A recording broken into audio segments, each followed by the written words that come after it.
জুলাই ৩৬-এর পর আমি দেখেছি ২০২৫-এও পরীক্ষার্থীটা একটু কমে গিয়েছে। তো সেই হারে এবারও কমেছে।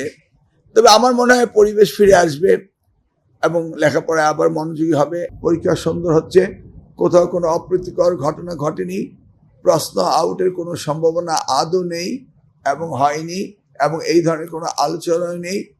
আমি সর্বপ্রথমেই ধন্যবাদ জানাবো আপনারা সাংবাদিকগণ, আপনারা সকলে সহযোগিতা করেছেন।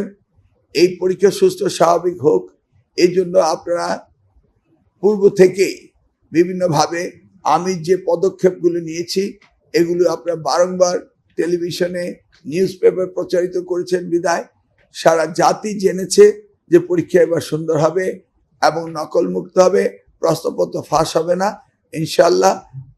আমি আশা করব যে আনন্দ উদ্দীপনা নিয়ে আমাদের এই জেনজিরা পরীক্ষা দিচ্ছে, এটি সত্যি অভাবনীয়, এবং তাদের যে আনন্দ উৎফুল্লতা আমি যাওয়ার পরে এতে আমি সত্যি সমাদৃত হয়েছি। যারা পরীক্ষা কেন্দ্র সচিব, শিক্ষক, তারা কিন্তু এই বাচ্চাদের অভিভাবক। সকলে একটা কমন সেন্স আছে, জেনারেল সেন্স দিয়ে এগুলিকে দেখলেই হয়, তাই না?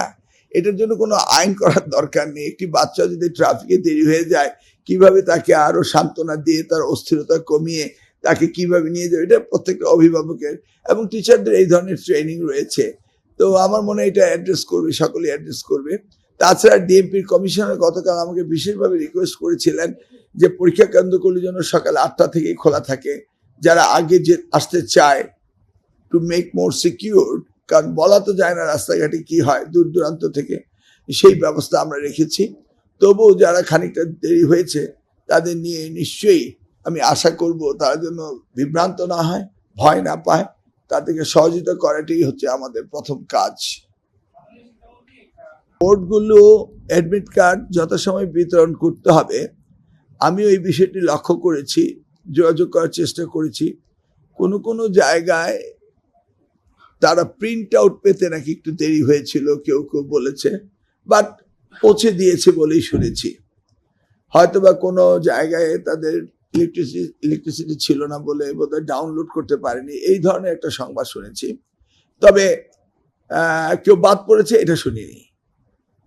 সেটা যে জুলাই ৩৬-এর পর আমি দেখেছি ২০২৫-এও পরীক্ষার্থীটা একটু কমে গিয়েছে। তো সেই হারে এবারও কমেছে। তবে আমার মনে হয় পরিবেশ ফিরে আসবে এবং লেখাপড়ায় আবার মনোযোগী হবে, এটা আগামীতে বাড়বে বলেই আমার মনে হচ্ছে।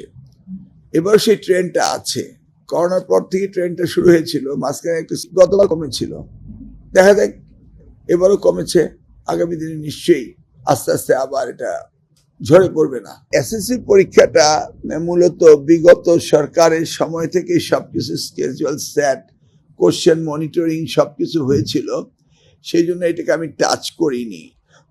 তবে এইচএসসি পরীক্ষার বিষয়ে আমি স্টেক হোল্ডারদের সাথে কথা বলে পরীক্ষাটা খানিকটা পিছিয়েছি এবং তাদের রুটিনটাও তাদের মতামতের ভিত্তিতেই করা হয়েছে। তবে সেই জায়গাটিতে সময়সূচি নিয়ে কেউ কোনো আপত্তি করেনি। আমরা হয়তোবা রুটিনটা দেওয়ার পরে আরেকবার আলোচনা করতে পারি। রুটিন এই সপ্তাহে তৈরি হবে, হওয়ার পরে যখন দেব তখন তাদের ওই মত আমরা দেখতে পারি, হয়তোবা এটা ভালোও হতে পারে। দেখি রুটিন দেওয়ার সাথে সাথে আমরা কথা বলবো। নিয়ে আমরা আপাতত ফেইলিউরস লেগাসি নিয়ে আমরা সময় নষ্ট কম করতে চাই, কারণ এখানে 4 বছর ধরে ফেইলিউরস এর লেগাসি ক্যারি করতে হয় বোর্ডের। আমার মনে হয় এগুলি আমরা আস্তে আস্তে ঠিক করব। এপিএসসি জেএসসি যে পদ্ধতি চালু করা হয়েছিল সেটা স্টেক হোল্ডাররা, অংশীজনরা চায়নি বলেই লাস্ট গভর্নমেন্টই বন্ধ করেছিলেন, যারা শুরু করেছিলেন তারাই বন্ধ করেছিলেন। অতএব এটা যেহেতু অলরেডি টেস্টেড মেথড, অতএব এটাকে আমরা আবার রিভাইটালাইজ করব বলে আমি আশা করি না, কারণ ইট ইজ অলরেডি টেস্টেড, এটা চাইনি। তবে আপনি যেটা বললেন হঠাৎ করে 10 গ্রেডে এসে তারা একটা পরীক্ষা দিচ্ছে, হ্যাঁ, এটা সকলের কাছে যেমনি আতঙ্ক, তেমনি উৎফুল্লতা, তেমনি একটা বিশাল মানে আমাদের সময় আমরা তো দেখেছি, আমরা আনন্দও করেছি, ভয়ও পেয়েছি, আনন্দও করেছি।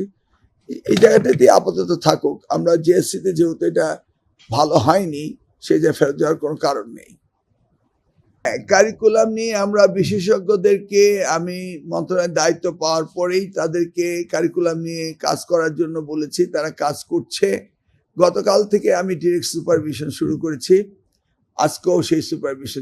এখন থেকে আমার নন স্টপ কারিকুলামের উপর সুপারভিশনেই আমি কাজ করব সামনের কয়েকটা দিন, দেখি কি করা যায়। করতেই হবে, এর কোনো বিকল্প নেই। ধন্যবাদ।